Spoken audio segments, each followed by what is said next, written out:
প্রিয় ভিউয়ার্স, হৃদয়ে বসবাস চ্যানেলের পক্ষ থেকে আপনাদের জানাই শুভেচ্ছা ও অভিনন্দন।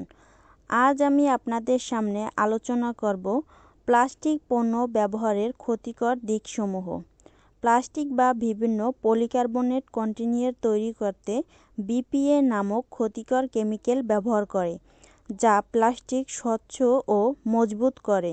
আর এই বিপিএর প্রভাবে হরমোনের ভারসাম্য দেখা দেয়, কিশোর-কিশোরীদের বয়ঃসন্ধিকালীন পরিবর্তন, যৌন ও প্রজনন স্বাস্থ্য, গর্ভধারণের উপর প্রভাব ফেলে।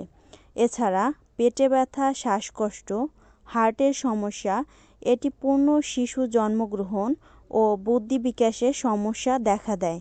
ডায়াবেটিক ও স্তন ক্যান্সার দেখা দেয়। আমাদের খাবার পাত্র, পানির বোতল, মগ, শিশুদের ফিডার তৈরি হয় প্লাস্টিক দিয়ে।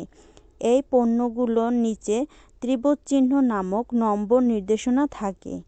কোন পাত্র কতবার ব্যবহার করা যায়, কতটুকু নিরাপদ তা এই নম্বর চিহ্ন থেকে বোঝা যায়। 2, 4 ও 5 নাম্বারগুলো সাধারণ বিপিএ মুক্ত, যেমন খাবার পাত্র, পানির বোতল, বাচ্চাদের খেলনা ও প্যাকেজিং পণ্য। 2 নং সবচেয়ে নিরাপদ।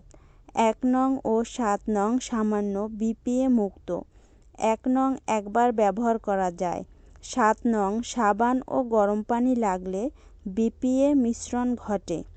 3 নং ও 6 নং যুক্ত প্লাস্টিক পণ্যগুলো ব্যবহার ঝুঁকিপূর্ণ ও স্বাস্থ্যের জন্য হুমকি।